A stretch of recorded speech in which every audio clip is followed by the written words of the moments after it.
right, counsel, I wanted to let you know, a response came into the emails. It reads as follows. Came in at 9:59 from Mr. Casavelli, reads as follows. I have repeatedly stated to this court that I will give you the documentation as soon as it becomes available. I have not received any documentation as of yet, and I have asked for it, so it can be provided to you. I cannot force them to give me the documentation because before the reports or documents are ready. Why are you being so impatient? You want to risk my health for your haste to obtain a conviction against me? Am I getting this correct? The least you can do is the least you can do is let me be somewhat healthy before you file your guilty verdict against me. You excused a juror for much less than what you're demanding of me and without any validation. No response was given. All rise.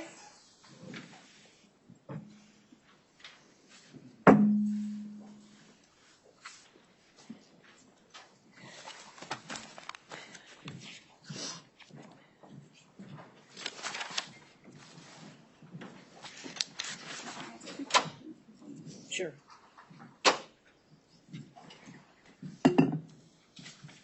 Thank you. Please be seated. Let the record reflect the presence of our jurors, counsel, and Ms. Johansson.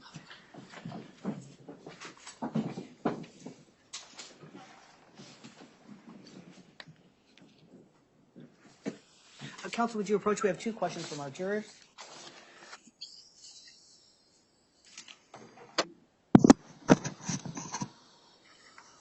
The first one reads as follows. Donna has never seen any check from Aspire. None of these checks from Nick and Nikki are on any bank records ? Of exhibits 1 through 4. Only large check payment from Nick and Nikki did not show on bank statements for all accounts for Johansson. Jury needs to see all Johansson bank statements. They'll have them. The Johansson bank statements are exhibits 1 through 4. And so there's no deposits into there. I didn't show that, but I showed that the check never cleared. It was never presented in any way, and it would have shown up in the exhibit 17 because it would have cleared. And that was the point of what we showed at the end, was the fact that they are essentially manufacturing evidence. So the jurors can follow the exhibits. I will read this question out loud, and you can let them know where to find this information. Yes. Fair enough? Okay. That would be fair. And was there a second question? Yes, second question reads as follows. Exhibit 19 shows the checks from the Casavellis. Mr. Easton showed the checks in Exhibit 19 were not distributed into Exhibit 17. However, is there anything in Exhibit 1, Exhibit 2, Exhibit 3, or Exhibit 4, the Johansson's accounts, that show the checks from the Casavellis ended up there? So the same question? Yes. Okay. All right. Thanks. Thank you. All right, I'm going to read questions 1 and 2 that were submitted by our jurors, and then Mr. Easton will clarify where to find this information in the exhibits. Question 1 reads as follows. Donna has never seen any check from Aspire. None of these checks from Nick and Nikki are on any bank records ? Of the exhibits 1 through 4. Only large check payment from N&N, which is Nick and Nikki, did not show on bank statements for all accounts for Johansson ? Jury needs to see all Johansson bank statements. Counsel wish to respond. Thank you, Your Honor. You will get to see all the bank statements. All the exhibits that have been marked into evidence are going to go back into the jury room with you when you begin to deliberate. And so you're going to have exhibits 1 through 4, which according to the chart up there, exhibits 1 through 4 are all the records for the Johanssons. If you want to take the time to look through there, you can look through there and you will find that those checks we highlighted in Exhibit 19 never got deposited into their accounts. You won't see them anywhere. But you're free to look. You can take my word for it, or you can look, either one. But there are no checks there that ever cleared. And then Exhibit 17 is kind of what I highlighted to show that those checks never cleared the account that they were drawn on. So all those checks were purportedly from the Exhibit 17-2077 account. And because the bank records show that those checks never cleared, we're asserting that those checks were never presented to the to the Johanssons, and that in fact those are forged documents meant to cover up the fact that they had never made the rent payments. Okay, is that Sufficient? Question 2 reads as follows. Exhibit 19 shows the checks from the Casavellis. Mr. Easton showed the checks in Exhibit 19 were not distributed into Exhibit 17. However, is there anything in Exhibit 1, Exhibit 2, Exhibit 3, or 4, the Johansson's accounts, that show the checks from the Casavellis ended up there?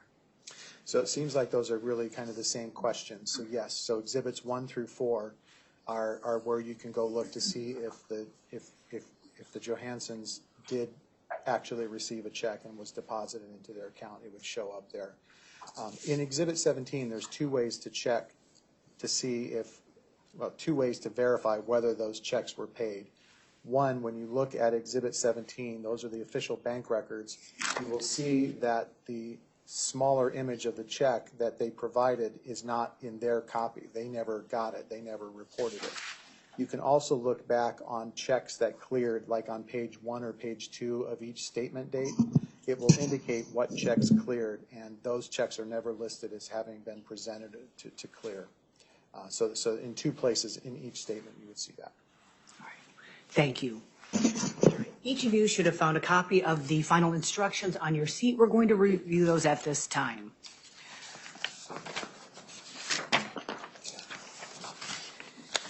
And this is a partial. Can I have these?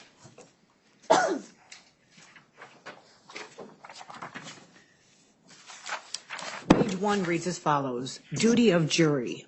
It is your duty as a juror to decide this case by applying these jury instructions to the facts as you determine them. You must follow these jury instructions. They are the rules you should use to decide this case. It is your duty to determine what the facts are in the case by determining what actually happened. Determine the facts only from the evidence produced in court. When I say evidence, I mean the testimony of witnesses and exhibits introduced in court. You should not guess about any fact. You must not be influenced by sympathy or prejudice. You must not be concerned with any opinion that you feel I have about the facts. You as jurors are the sole judges of what happened. You must consider all of these instructions. Do not pick out one instruction or part of one and ignore the others. As you determine the facts, however, you may find that some instructions no longer apply. You must then consider the instructions that do apply together with the facts as you have determined them. Opening and closing comments are not evidence. In their opening statements and closing arguments, the parties have talked to you about the law and the evidence. What the party said is not evidence, but it may help you to understand the law and the evidence. Evidence to be considered. You are to determine what the facts in the case are from the evidence produced in court. If the court sustained an objection to a party's question, you must disregard it and any answer given. Any testimony stricken from the court record must not be considered. Standards for the burden of proof in this case. There are two standards for the burden of proof in this case. 1, preponderance of the evidence. 2, clear and convincing evidence. Preponderance of the evidence. A party having the burden of proof by a preponderance of the evidence must persuade you by the evidence that the claim or a fact is more probably true than not true. This means the evidence that favors that party outweighs the opposing evidence. In determining whether a party has met this burden, consider all of the evidence that bears on that claim, regardless of which party produced it. Clear and convincing evidence.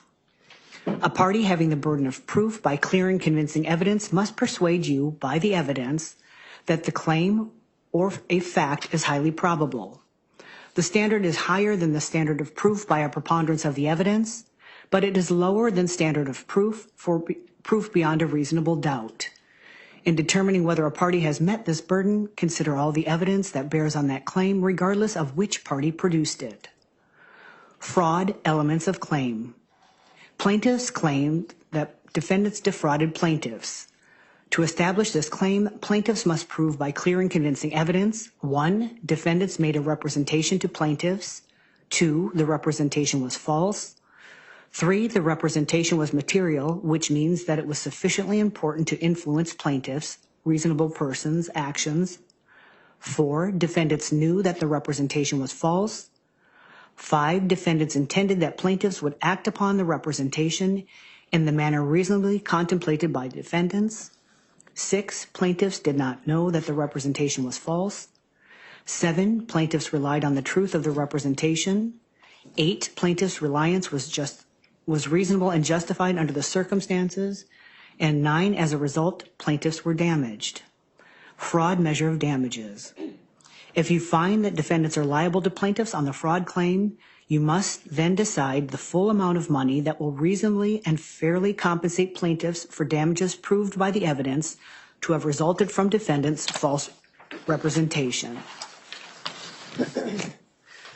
Consumer fraud, elements of claim. Plaintiffs claim that defendants committed consumer fraud. To establish this claim, plaintiffs must prove by a preponderance of the evidence, 1, defendants used deception, used a deceptive act or practice, used fraud, used false pretense, made a false promise, made a misrepresentation, or concealed, suppressed, or omitted a material fact in connection with the sale or advertisement of merchandise.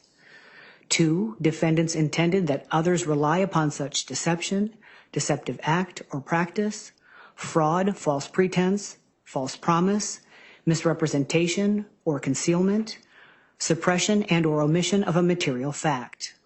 3, plaintiffs suffered damages as a result of reliance on defendants' deception, deceptive act or practice, fraud, false pretense, false promise, misrepresentation, concealment, suppression or omission of a material fact, and plaintiffs' damages. Consumer fraud, measure of damages.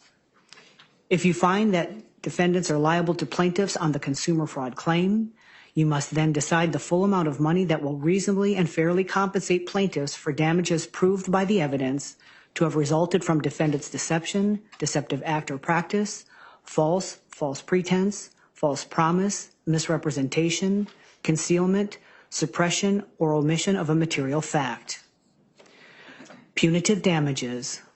Punitive damages may be awarded if plaintiffs prove by clear and convincing evidence that defendants' actions either 1, intended to cause harm, 2, were motivated by spite or ill will, 3, were outrageous, creating a substantial risk of harm to others. Quiet title. A claim to quiet title to a property is used to determine the rightful owner of a property when there are multiple claims to an interest in real estate, whether either claimant is in or out of possession of the disputed property. To prevail on their claim, the party must show by a preponderance of the evidence, 1, the nature and extent of their claim to the property, 2, described the premises that is in dispute, 3, the parties make a claim to the same property that is adverse to each other, 4, the prevailing party's claim is superior. Credibility, believability of witnesses. In deciding the facts of this case, you should consider what testimony to accept and what to reject. You may accept everything a witness says, or part of it, or none of it. In evaluating testimony, you should use the tests for truthfulness that people use in determining matters of importance in everyday life, including such factors as the witness's ability to see or hear or know the things the witness testified to, the quality of the witness's memory, the witness's manner while testifying, whether the witness had any motive, bias, or prejudice, whether the witness was contradicted by anything the witness said or wrote before trial, or by other evidence, and the reasonableness of the witness's testimony when considered in the light of the other evidence. Consider all the evidence in the light of reason, common sense, and experience. Direct and circumstantial evidence. Evidence may be direct or circumstantial. Direct evidence is the testimony of a witness who saw, heard, or otherwise sensed an event. Circumstantial evidence is the proof of a fact or facts from which you may find another fact. The law makes no distinction between direct and circumstantial evidence. It is for you to determine the importance to be given to the evidence, regardless of whether it is direct or circumstantial. Expert witness.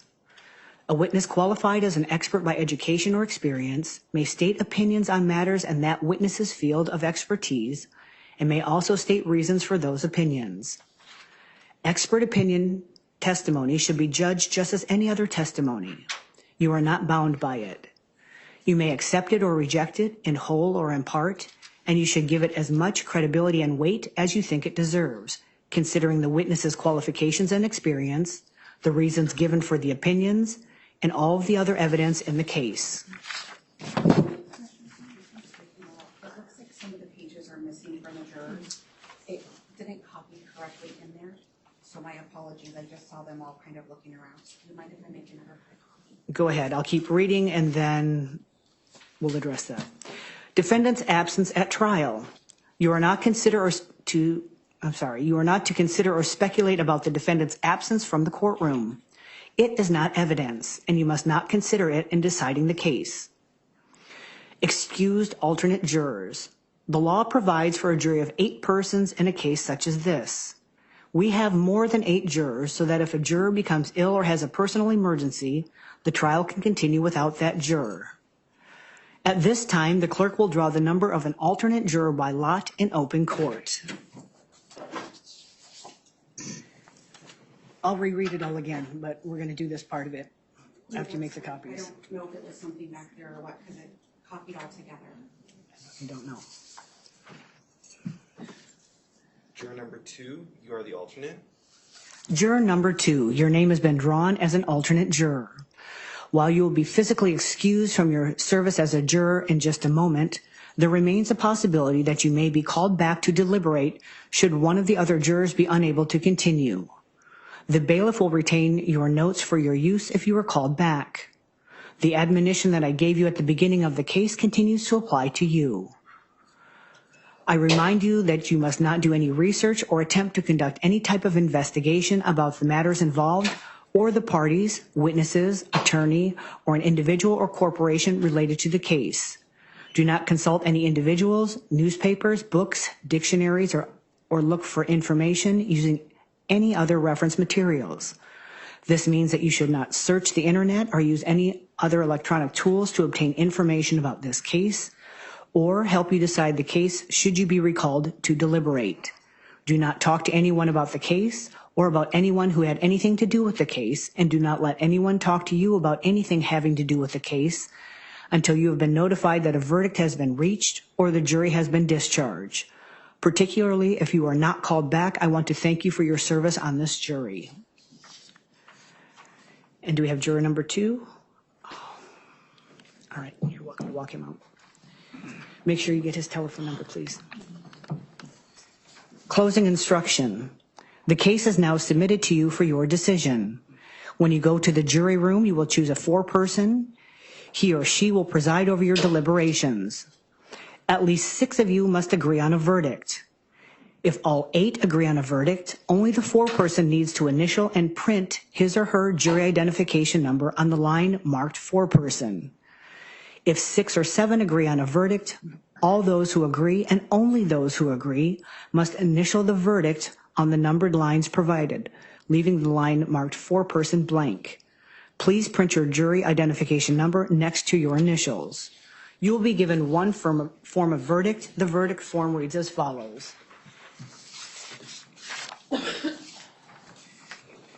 Verdict form, judgment with counterclaim.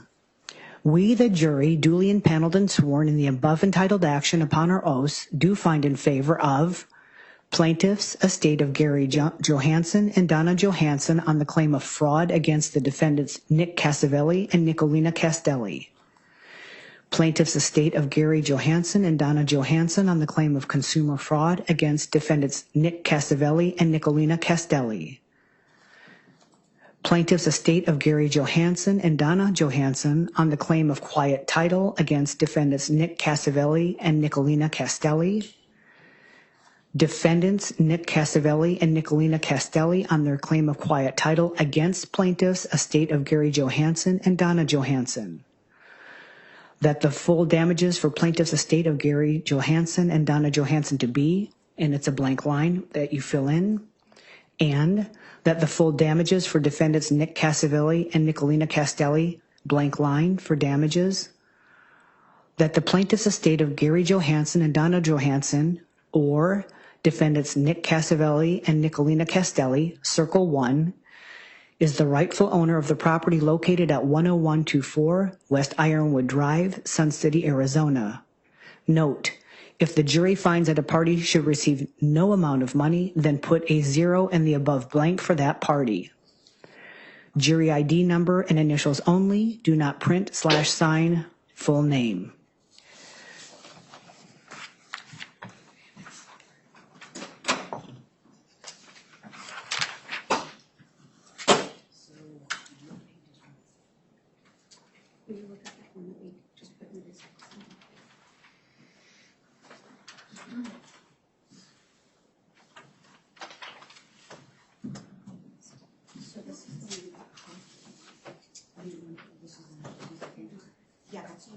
text me has shown incomplete for this one, this copy.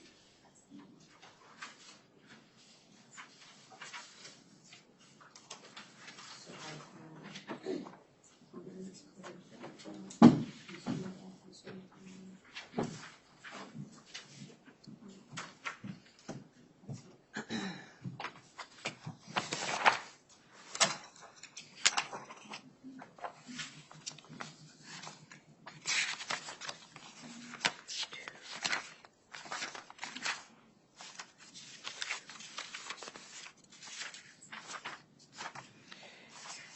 Looks like you're missing the first page. Go ahead and hand it back out, and I'm going to reread the jury instructions.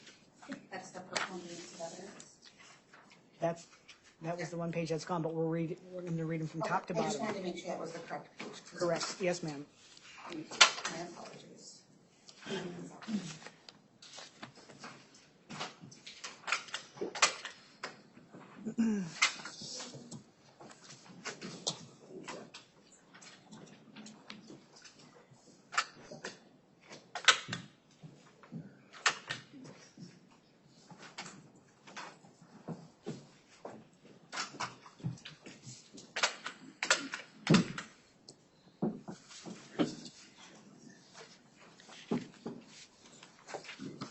Do you mind just passing one down?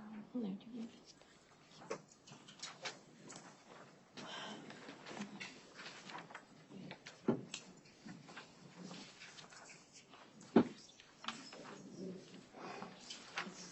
It's still wrong. Still not right. I think I'm still missing a page. Yeah, it's just something we already. I think it might be on the order. This? I don't know why. Doesn't have all of them. They're not right either.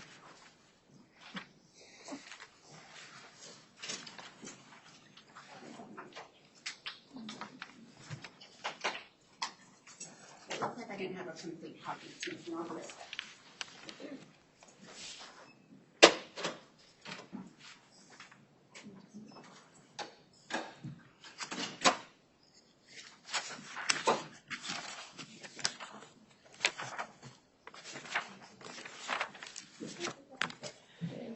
Yeah.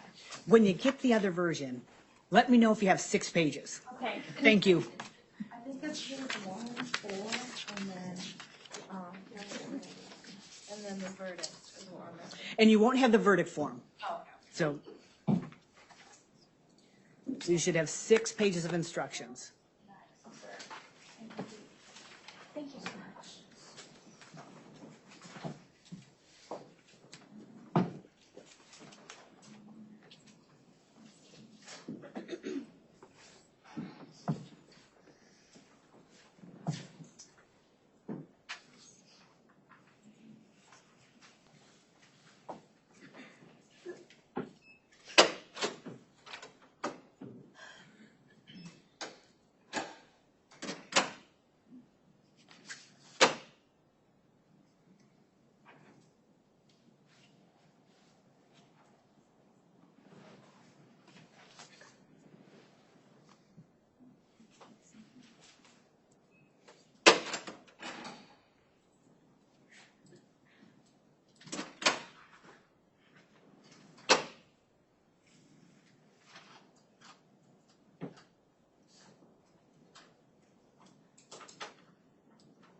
Counsel, would you approach? White noise, please.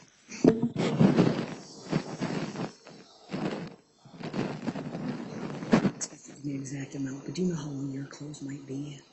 If you think it's going to be long, I'll wait for her to make these copies for the 3rd time. Or you can do your final, or your closing now if you want, and I can read it again after you're done. I'm anticipating 45 minutes to Okay. to an hour, Okay, so I'll read the instructions and then perhaps we'll just let them go to lunch then? whatever you use, your pleasure, Your Honor, I'm fine. Okay. So I I was don't- hoping to get them to lunch where they could think about it, but Yeah. if we don't get them there, that's Or- fine. Or we can, if you want to do part of it and finish it up afterward, it's up to you. I'll just check with you after I read it and see how you feel.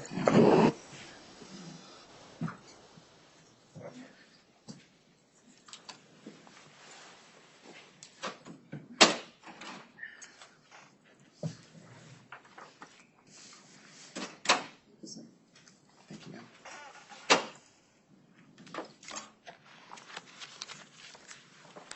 There's one for you, one for you. Actually, would you pass that behind you, please? Give you one behind you, one for you. Thank you. Would you pass those two behind you? Thank you.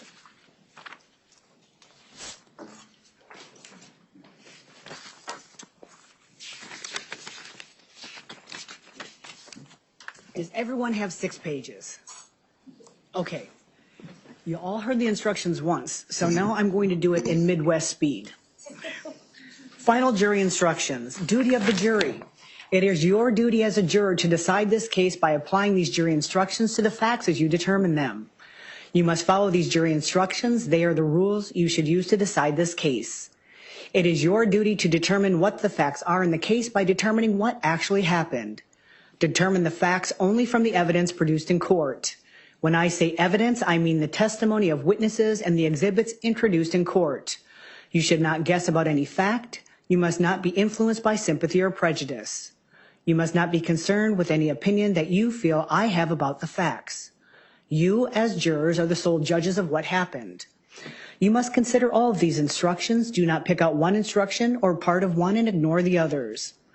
As you determine the facts, however, you may find that some of the instructions no longer apply. You must consider the instructions that do apply together with the facts as you have determined them. Opening, closing comments are not evidence. In their opening statements and closing arguments, the parties have talked to you about the law and the evidence. What the parties said is not evidence, but it may help you to understand the law and the evidence. Evidence to be considered. You are to determine what the facts in the case are from the evidence produced in court.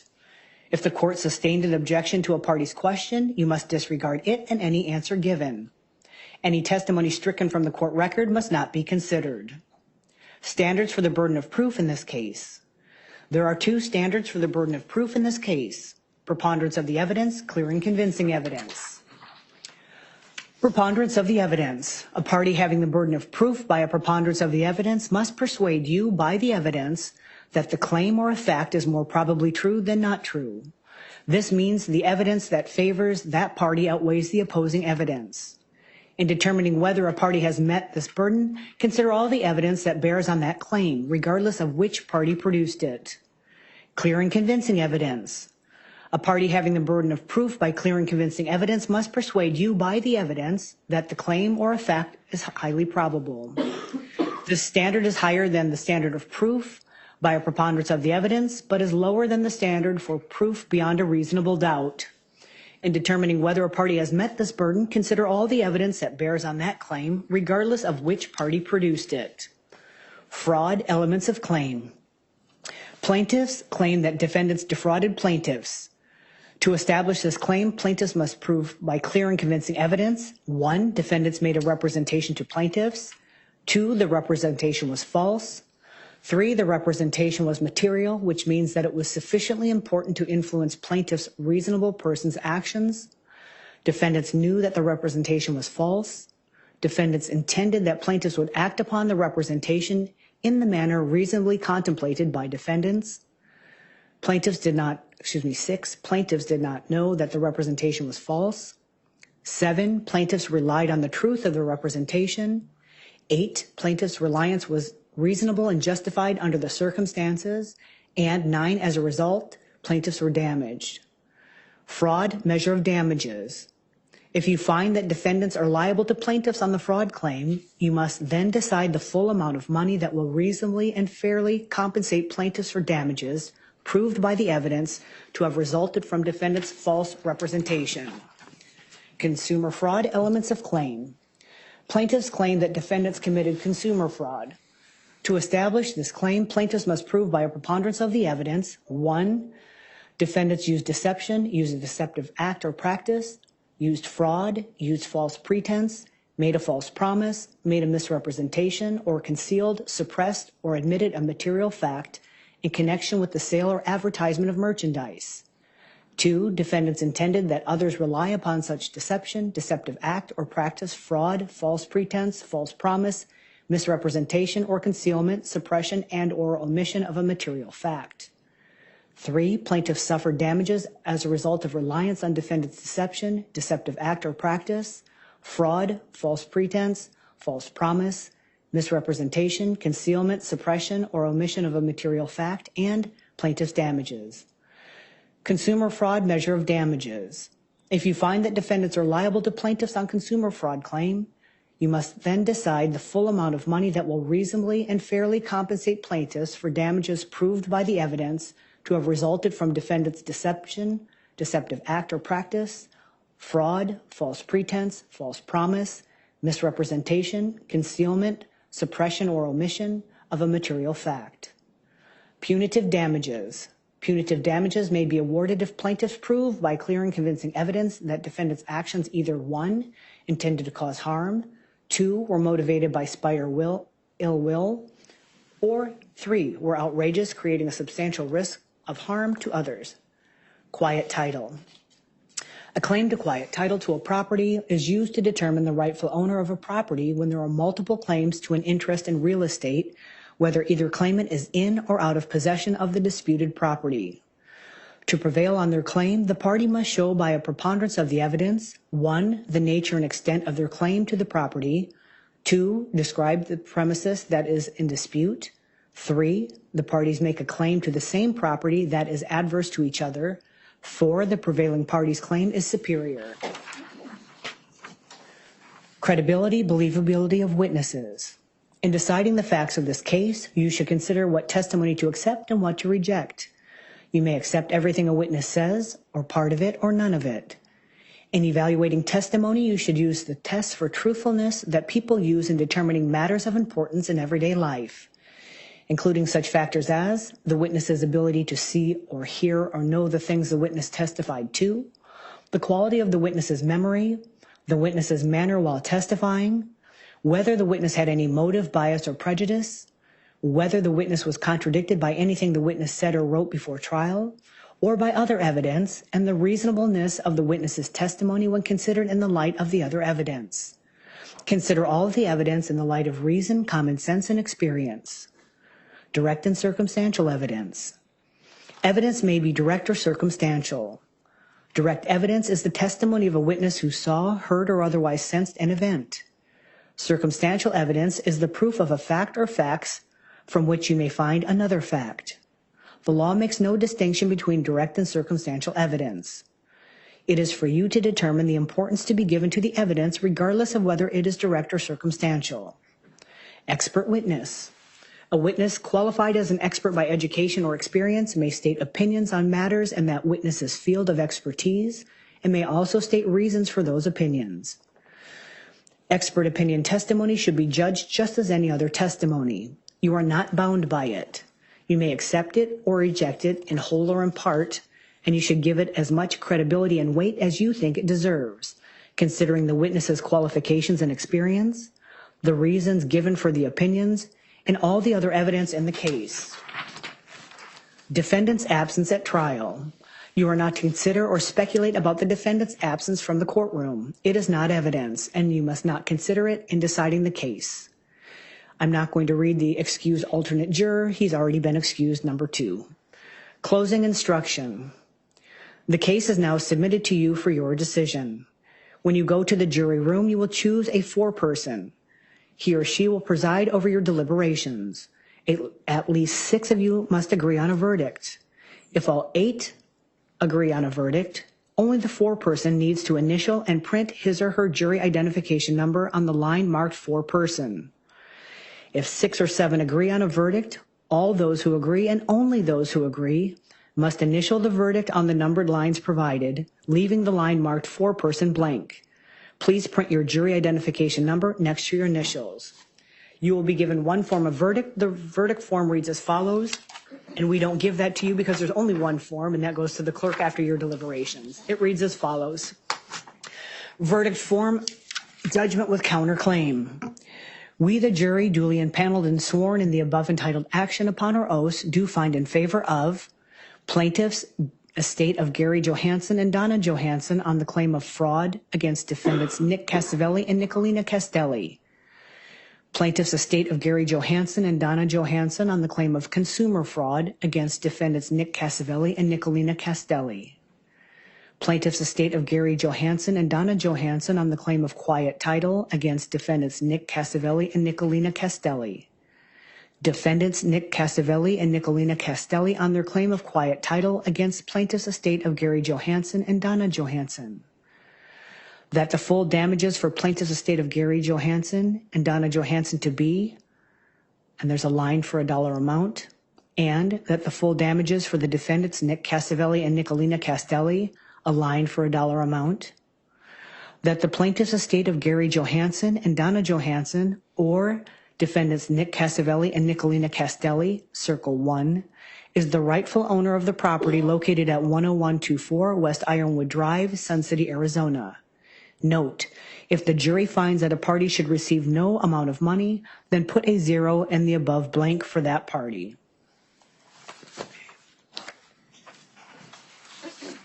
Counsel, would you like to proceed with closing argument at this time, or would you like to take the afternoon break? May I approach, Your Honor? Sure.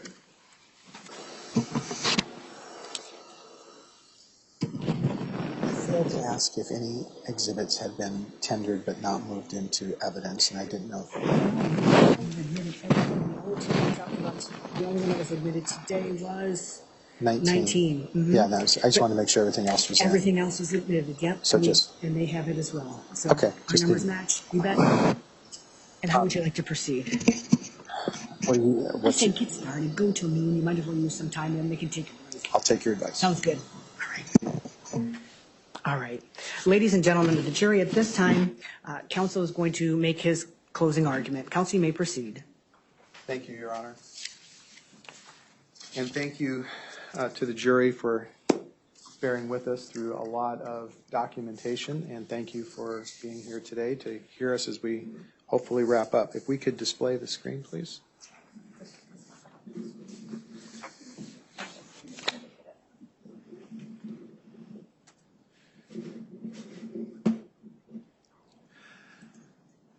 All right. When we did opening argument, we talked about 5 different assets that we were kind of going after. These are the 5 assets that were actually targeted by the defendants. They went after these assets to get them from Mr. and Mrs. Johansson. And I wanted to put them up just in real succinct form like this, just to remind you what those assets are and just to talk through them one more time. And by the way, my notes here on the screen do not get to go back in the jury room with you. So, and as well as the easel, that does not get to go back in with you. So anything that you need, put in your notes if you could. So the first asset was the $127,645.09 that the Johanssons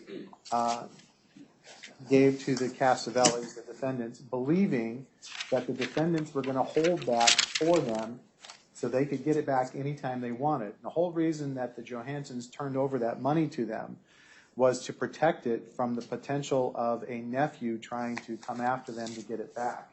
And that was a plan, not that the Johanssons came up with, but it was a plan that the defendants came up with. They said, here, let's have you purchase our company, Aspire LLC. We'll even put together a document on it, and we'll make it look like you purchased our LLC. Here's the problem with that. You didn't get a fair exchange of value. So Mr. Casavelli misled them that way because the company was worthless.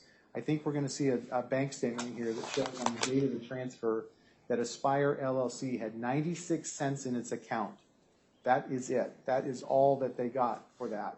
They could have purchased a company, or they could have created an LLC from scratch with an attorney for a whole lot less than $127,000. It would cost them maybe $1,000. So that's the first asset. And the misrepresentation that you see there, especially since you're going to be considering fraud and consumer fraud, The misrepresentation is that they said they were going to hold it for the benefit of the Johanssons, that it would always be their money, that they could always get access to it anytime they wanted to.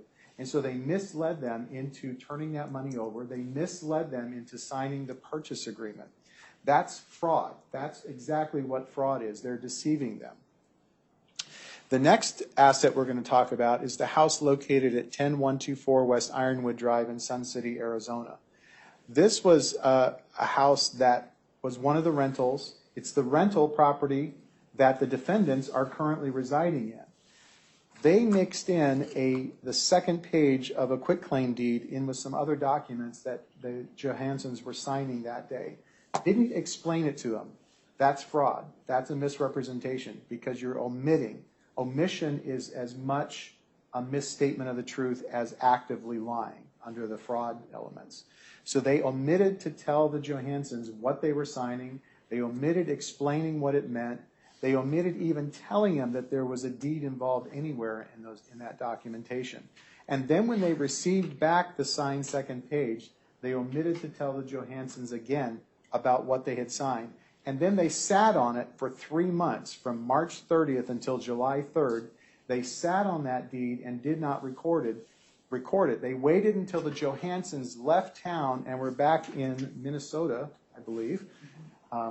And when they got to Minnesota at some point on their vacation, then the Casavelli suddenly say to the Johanssons, "You owed us a whole bunch of money," which the Johanssons deny. And they said, "We took care of it. We took the house. We're taking that from you." And so they're claiming that for some reason that they were owed money, but they haven't proven any of that here, obviously, because they didn't put on their case. And so this sum of money, again, is subject to fraud, which is one of the things you'll be deciding. This one also goes for the quiet title. On the quiet title action you're going to be deciding, what we're asserting here is that the Johanssons' claim to that property is higher and better than the defendant's claim. The Johanssons paid for it. You heard Donna testify to that. They paid for it completely and in total. You heard Donna testify to that. And then they lost it to the defendants by virtue of the defendant's bad acts. Again, that goes to the fraud issue, but it also goes to the quiet title issue because they shouldn't have got it in the first place under those kinds of circumstances. Their claim to title to the house rests upon them submitting a document that tricked the Johanssons into signing it over. So that one in particular is the only thing that you'll be deciding on the quiet title issue. Then, because they took the house over in July of 2017, and they've had possession of it, ever since then, they have not paid rent on it. Their rent at that time was $800 a month, and that was for a period now of 79 months. That's how long we've been working on getting this to trial here. They have not paid rent for 79 months at $800 a month. So it's a real simple calculation, $63,200 in rent that they should have paid had they not tricked the Johanssons out of that property. And again, that part comes in under the fraud thing, not so much the quiet title thing. The fourth asset is impermissible commission payments from the sale of rental properties totaling $42,960. This involved the sale of the rental properties where they offered to assist, and then they were the ones that suggested that they should be compensated at the rate of a 6% commission, which is preposterous for a couple of reasons. Number one, they weren't real estate agents. Number two, they weren't real estate brokers and weren't working under a broker. Number three, you're supposed to have a written fee agreement to get that kind of commission. They didn't have a written fee agreement. And number four, it's preposterous just because in no way, shape, or form would a realtor get the full 6% commission. Most of you have bought and sold homes, and you know that 6% commission gets divided between the buyer's agent and the seller's agent. They didn't even do that. They just kept the whole 6% to themselves. And then the fifth asset that we're talking about is the unaccounted for rents from the rental properties of $65,853.70. This has two parts to it, that number. The first number is the approximately, what was it, $49,000, I think, that we show. Remember we looked at all those bank records where we had the impermissible transfers and we handed you a sheet of that? That's the first part, where they were actively transferring rental money away that they had collected, and they were taking it out of their business account, putting it in their personal account. But then there was another $16,800 in rents that the defendants should have been collecting from themselves from October of 2015 through June of 2017. And when we looked at all the transfers that were made, and we looked at all the deposits that came into the 3 different business accounts, we did not see anywhere that the defendant had paid that $800 a month while they were serving as property managers. I mean, the whole thing a property manager is supposed to do is collect rent, right? They weren't even collecting that from themselves. So added into that $65,000 figure is not just the transfers that actively moved from the business account to the defendant's personal account. It's also the $16,800 that should have been in those business accounts somewhere. And so that's kind of rolled together. So there's those two components there. All right, Exhibit 42. So talking about that first asset, this is what I call the sham agreement to purchase a worthless limited liability company. This is the document that was signed, and it was put into evidence indicating that, sorry, I clicked over. Indicating supposedly that the Johanssons were agreeing to purchase this LLC. This is not a document that was prepared by the Johanssons. It was a document prepared by the defendants. You heard Donna testify to that she didn't do it. You heard her testify that her husband really couldn't even use the computer at this particular point in time, so he didn't create it. So it's the defendants who put this together, and again, it was to provide, according to the defendants, they were providing a cover so that if the nephew came along and tried to assert that the money that had been distributed to Gary should be returned, they would show that the money was no longer around, that they had purchased this LLC instead. This LLC, again, was worthless. It had no value at the time. You wouldn't pay $127,000 and expect to get back 96 cents, would you? Of course not. Nobody would. But that's what they did, because underlying that piece of paper was the understanding by the Johanssons that they were giving this money to the defendants to hold in trust so that it would be protected in some way. Again, this was a scheme, a plan that was purported and brought up by the defendants.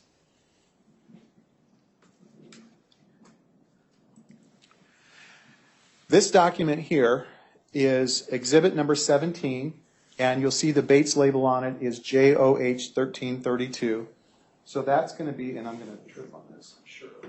So you'll see down at the bottom there, there's the JOH number. That's the Bates label number in the bottom right corner if you want to look it up. But you'll look on here and you will see about halfway up in the middle of the page there's an ending balance as of January 31st, 2017, 96 cents. That's the 96 cents I'm saying that they supposedly purchased when they bought Aspire LLC. That was what its net worth was on that date. So that's a document you can take a look at closer when you get back in the deliberation room and see that. Exhibit number 4, this is where we show the actual transfer of the money that the Johanssons gave to the Casavellis. So again, the Bates label number is JOH 402, and that's part of Exhibit 4. And this shows exactly $127,645.09 being transferred out of their account into an account number that corresponds to one of the defendant's accounts. And the transaction, actually, there was 2 parts to it. The first part was $127,645. Then there's a 9-cent transaction. I don't know what the purpose of that was, but it went out on the very same day. That's where the 9 cents comes from on that one. So you can see there, that verifies what the Johanssons actually paid out. On this next document, this shows, this is Exhibit 7. Again, looking up at our board here, this is an account ending in 6430. And this is an account owned by the defendants in their personal names. And on base label JOH603, this shows this account of the defendants receiving the $127,645.09 in January of 2017. So we have it from two different sources here. We have the outgoing account statement showing the money that's being transferred to the defendants, and we have the defendants' actual account statement showing the money coming into their account, showing they received it. And that is where the fraud is perpetrated, because at that point, once they gain control of the money, never again did they ever assert that that money was anything less than theirs. They would not turn that money over. Demand was made on them prior to the litigation. They would not turn the money over. They said it was their money. They said that it had been a fair deal to purchase the Aspire LLC for $127,000 when it was a worthless LLC. So damages for this sham transaction. I'm going to get to the next 4 assets in a minute and try to deal with each one just to give you a feel of how we calculated this. So the first thing we want to understand is that the $127,000 was all Gary's money because it was part of a distribution. Whenever you receive a distribution from a trust or an estate, it's deemed like a gift to you. So even if you were married, that money comes just to the one spouse who's receiving it. It's their sole and separate property. And so there's no community component to this. This $127,645.09 was all belonging to Gary. So this whole amount is subject to double damages under the financial exploitation claim. It's also where we are asking under the fraud claim that you would mimic that double damages under the financial exploitation claim, just in case for any reason the financial exploitation claim doesn't happen. So that's where you get it. So when you double the $127,645 in the second bullet point there, it says if you choose to double, and you are not obligated to double, you can say, we're not going to give you the statutory double damages. We're giving you statutory single damages, which is $127,645 in addition to the returning the $127,645. Or you can do the double damages. We're suggesting double damages in this case because of how many assets that the defendants targeted, how deliberately they targeted those assets, and how egregious it was that they did this over a period of a year and a half. They were constantly picking the pocket of the Johansons and taking money from them and hiding it from them where they couldn't find it.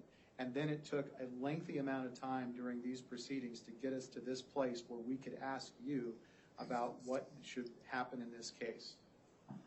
So we believe the statutory double damages are very much warranted. If you double the $127,645.09, you get $255,290.18 as the statutory double damages, which then gets added to the return of what was taken, the $127,645.09.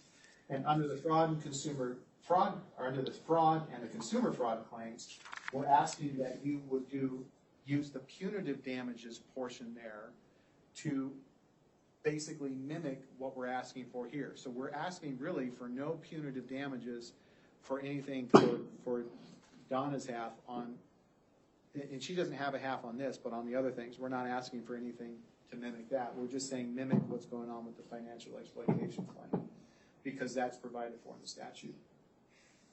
So we're asking for that $255,000, $290.18 to be part of the punitive damages we're asking you to award. And then we're asking also for another $325,000 in punitive damages. A fraud claim does not allow you to collect a monetary amount for attorney's fees and costs.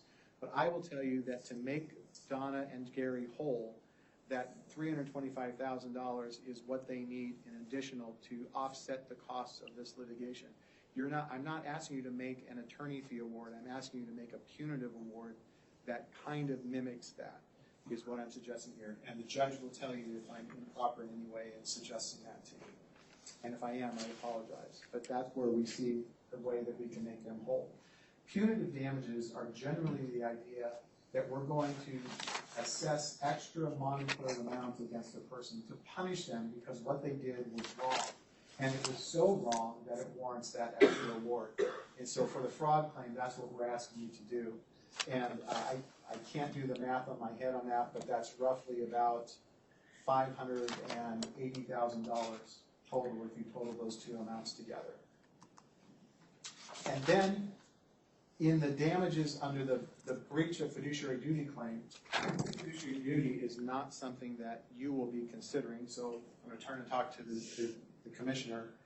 The breach of fiduciary duty claim, we're asking for the same kind of damages that we're asking for under the fraud and the consumer fraud claim.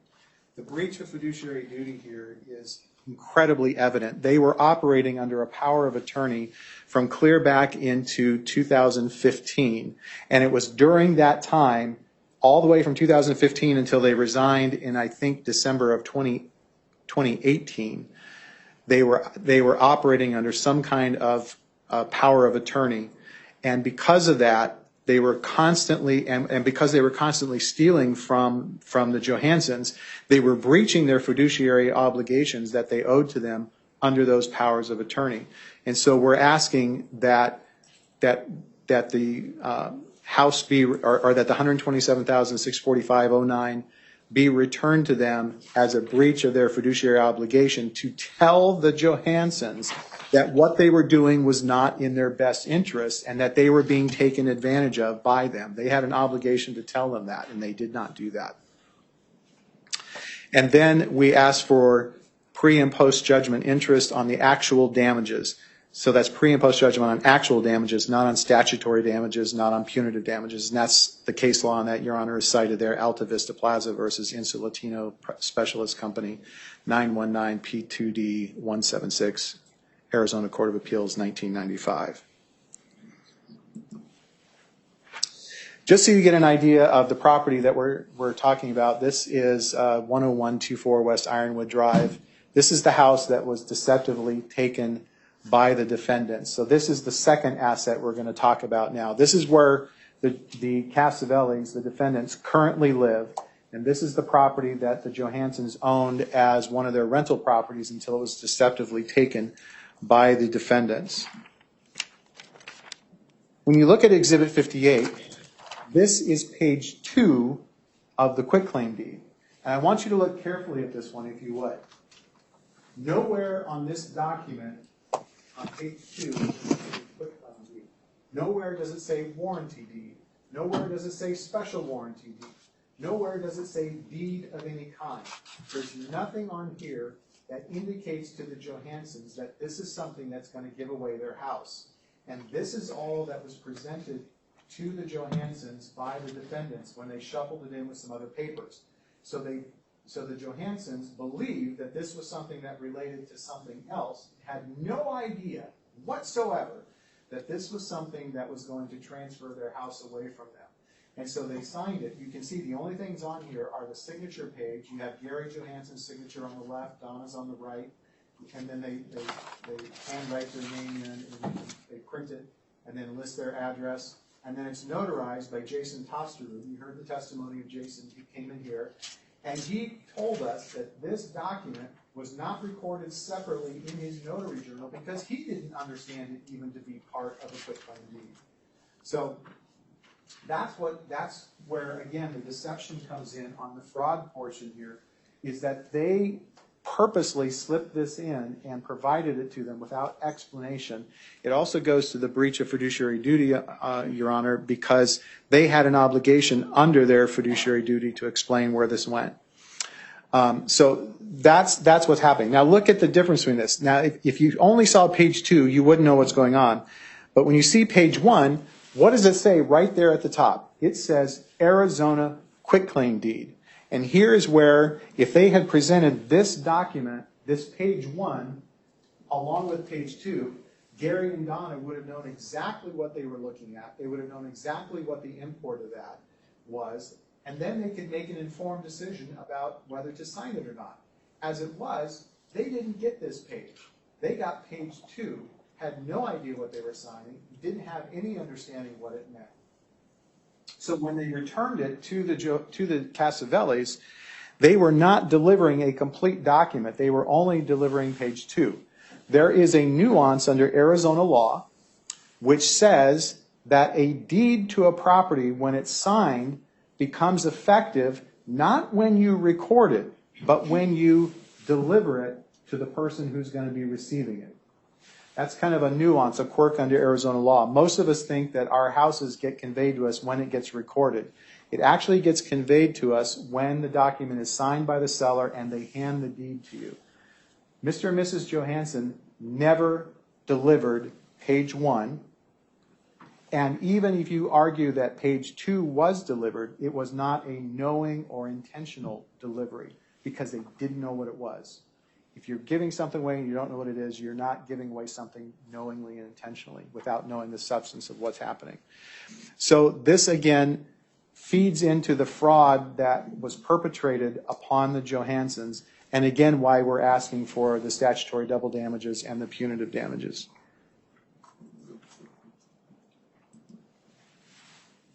And this is where we're going to talk about those damages. So the first thing is that Gary and Donna want the 10124 West Ironwood property restored to their name. And that is both part of the fraud element that we're asking you to do, but also part of the quiet title action. The quiet title only deals with return of the property. Fraud can deal with all the assets that were impermissibly taken. So we want that back. Then the next part, and this is where the math gets a little bit different, Gary owned half of that property, Donna owned half of that property. We are asking for Gary's half of the property to be subject to the statutory double damages under financial exploitation, which is not what you will decide, but what the commissioner will decide. So under the financial exploitation claim, Gary's entitled to have his half of the house doubled if you give double damages. And his half of the house is worth $87,500 because Donna testified that the house had a value at the time the Casavellis took it of about $175,000. That testimony is unrefuted. And if you remember, we asked questions about the other properties that the Johanssons were selling about that same time. They had 4 or 5 other properties they had sold. So they had a really good handle on what the market was doing right then in terms of the value. And so Donna testified it was worth $175,000. Half of $175,000 is $87,500. That's Gary's half. When you take his half and double it, you're back up to $175,000 as damages. We want the house back, but we want the damages as well under the financial exploitation claim. And so then under the fraud and consumer fraud claim, which is what you, the jury, are considering, Gary and Donna are asking that you use the punitive damages provision that you're entitled to basically give back damages equivalent to what Gary would receive under the financial exploitation clause. So that's $175,000. We're asking punitive damages just to take care of that component. And then also I listed here the $325,000 we're asking as an overarching award of punitive damages. I'm not asking for multiple $325,000 awards. I'm asking you to find that under different legal theories they're entitled to that same $325,000.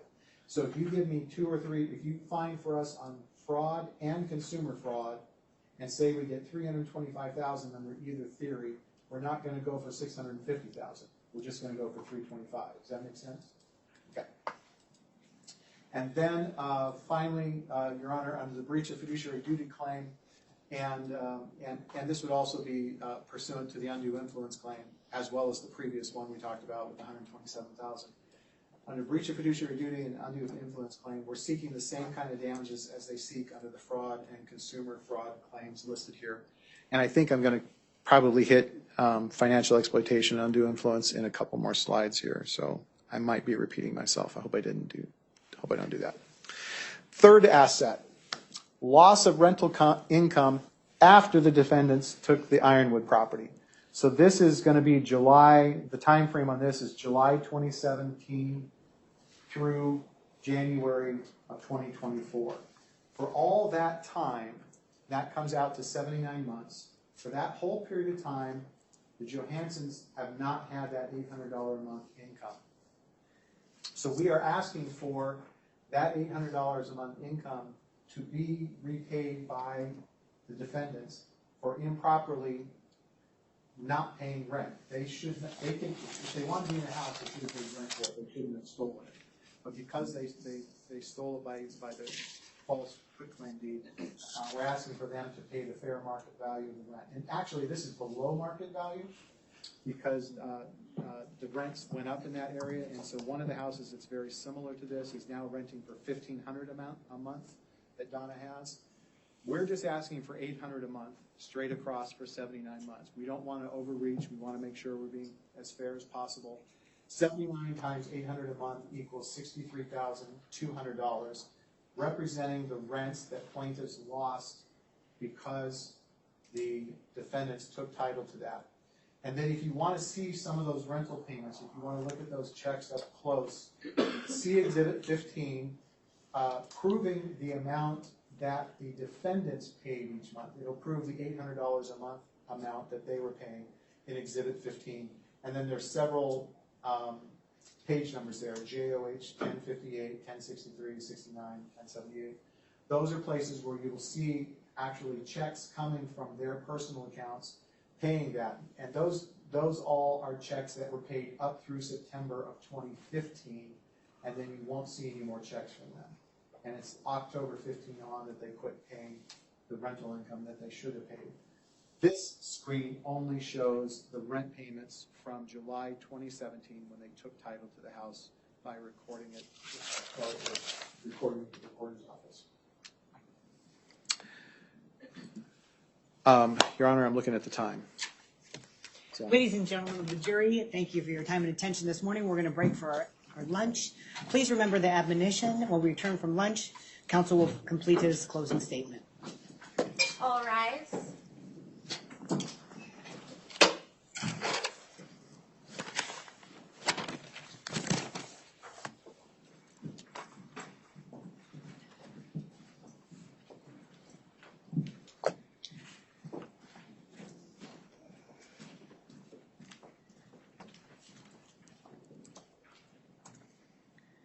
Thank you. Please be seated. Let the record reflect the jurors are excused. We are in the presence of counsel and Ms. Johansson.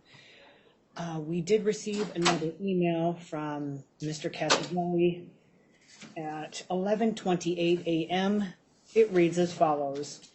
My doctor thinks it was a TIA or stroke, and necessary tests are needed to prevent further damage. Some of the testing will last until Monday or past Monday, February 5th, 2024. Again, I have asked them for paperwork to provide to you because you obviously do not believe what is being stated to you. My doctor stated this occurs from high cholesterol, hypertension, diabetes, and excessive stress. I cannot change your opinion if you do not believe, but I will not risk my health or my life for you to get your sham conviction for an attorney who has violated the rules of civil procedure and Arizona laws for more than 8 years.